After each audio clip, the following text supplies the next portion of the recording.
Good morning students. आज हम जो सिद्धेश्वर दयाल सक्सेना थे उनकी जो कविता है विगत प्यार, उन पर कविता के सार पर चर्चा करते हैं। सिद्धेश्वर दयाल सक्सेना द्वारा रचित विगत प्रेम में कवि ने अपने असफल हो चुके प्यार की चुम्बन यानी कि उनके दुख का लेख किया है। विगत प्यार होता है बीते हुए प्यार की याद में कवि ने अपने असफल, जो उसको छोड़कर चली गई उसकी प्रेमिका, उस पर अपना दुखदायी वर्णन किया है। कवि अपने बीते हुए प्रेम को याद करते हुए कहता है, इसमें कवि अपने बीते हुए प्यार को याद में जो भी बातें करता है वह अपने मन ही मन में करता है। वह कहता है कि एक हल्का सा बादल बरस कर चला गया, यानी कि एक मतलब खुशी के दिन थे जब वह अपनी प्रेमिका के साथ रहता था, लेकिन जब बादल कुछ ही देर बरस कर चला जाता है, इसी प्रकार जो उसकी प्रेमिका थी कुछ ही पल उसके साथ बताकर चली गई है। वह जाते जाते बरस कर पेड़ों की पत्तियों को धो गया है, यानी कि उनकी यादों को निचोड़ गया है, उनके साथ धोखा देकर उसे दुख में ही भिगो गया है। उस समय उसे छोटी सी चिड़िया के झरमटों को चीरते हुए तेजी से निकल जाती है। बरसात और चिड़िया के पंखों के टकराने से किसी पौधे की नई कंपोलें टूट जाती हैं, यानी कहता है कि बरसात और चिड़िया के उड़ने से किसी नन्हे पौधे की कंपोलें यानी कि ऊपर जो कुंबलें निकली होती हैं वह टूट जाती हैं। उसी प्रकार कवि क्या भी मन की जो नई नई उमंगें थी वह भी टूट गया है, जिसको उन्होंने अपनी प्रेयसी के साथ सोचा था वैसे सोचता है, क्योंकि उसको छोड़ने के बाद जो सपने थे उनके वे सब टूट चुके हैं। कभी प्रश्न करता है कि जहाँ से कोई गुजर गया था जिसे पहली बार उसने जहाँ देखा था।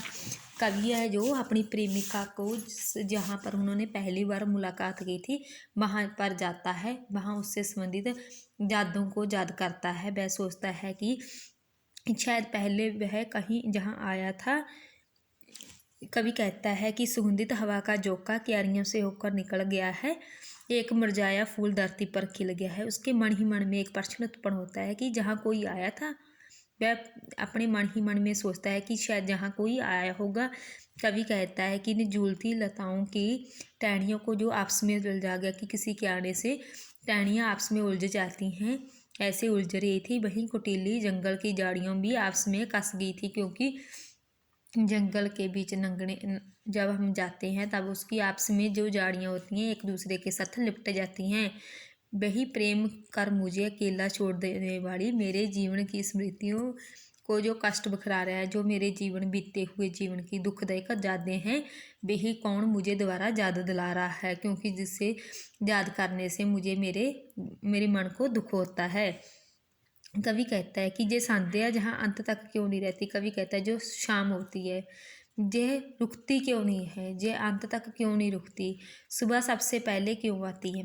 कवि प्रश्न अपने मन से प्रश्न करता है कि जो सुबह होती है वह सबसे पहले क्यों आती है। वर्षा ऋतु के दीवारों पर किस प्रकार चित्र सींचती है, ये सब कुछ किस प्रकार होता है। सर्दी की धूप में किस प्रकार कपड़े सुखाती है, कि यह सब किस प्रकार होता है। जहाँ किसी ने प्यार की बातें की थी वह वहाँ आकर अपनी मन ही मन में सोचता है कि यह दोनों ने आपस में जहाँ आकर जो बातें की थी उसको याद कर करके वह अपने आप कोई मन को दुख को अवारता है।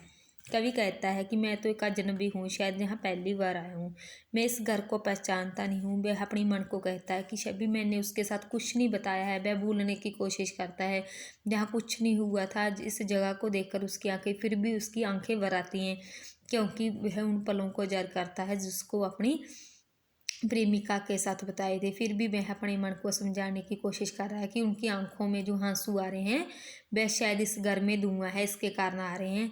उसका मन है प्राणी स्मृतियों के हृदय में डूब जाता है। वह उन प्राणी प्रेम की घड़ियों को खो जाने की पीड़ा में डूबा रहता है।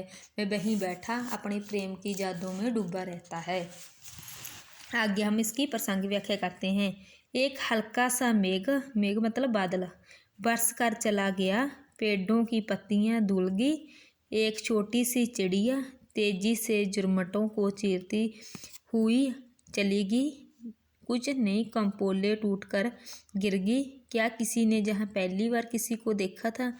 प्रस्तुत पंक्तियाँ हैं जो सिद्धेश्वर दयाल सक्सेना द्वारा लिखित कविता विगत प्रेम से लिया गया है। इसमें कवि ने अपने बीते हुए प्रेम की चुंबन का वर्णन किया है। जहाँ कभी किसी जानी पहचानी जगह पर जाता है जहाँ पर वह अपनी प्रेमिका के साथ जाया करता था। जब उसका साथ छोड़ चुकी थी वह वहाँ पर जाकर अपने बीते हुए प्रेम को याद करता हुआ कहता है कि एक हल्का सा छोटा सा बादल बरस कर चला गया, जैसे हमने पीछे सार में भी पढ़ा था, जिस कारण पत्तियाँ धुल गई हैं और चिड़िया के झुंडियों के इस मुँह से चीरती हुई निकल पड़ी है। जैसे कि बादल के आने से एक छोटा सा बादल था वह बरस कर चला गया है, जिसके चले जाने से नए पौधों की कंपोले टूट कर गिर गई हैं। कभी अपने मन से प्रश्न करता है कि किसी ने जहाँ पहली बार किसी को देखा था, जो अपनी प्रेमिका ने उसको वहाँ पहली बार देखा था। कभी अपनी पुरानी यादों में डूबकर अपनी प्रेयसी को कभी ना बुला पाने की बात स्वीकार करता है। वह कहता है कि मैं तुम्हें कभी नहीं बुला सकता। उसे बुला कर जाने कहाँ जा चुकी है। वह उसके बारे में सोच कर उसकी पीड़ा में डूबा रहता है। कवि ने अपने असफल हो चुके प्रेम को कभी ना बुला पाने की बात की है। वह कहता है कि वह उसके प्रेम को कभी नहीं बुला सकता, चाहे अब उसके साथ है चाहे ना है, लेकिन वह उसे कभी नहीं बुलाएगा। इसमें विजोग श्रृंगार का वर्णन हुआ है, क्योंकि विजोग श्रृंगार वहाँ होता है जहाँ पर दुखदायी वर्णन किया जाता है। जो आगे के प्रसंग व्याख्या हैं इस कविता के, इस पर किसी ने आपने स्वयं रीड करने हैं। आगे के लेक्चर में हम नेक्स्ट कविता करेंगे।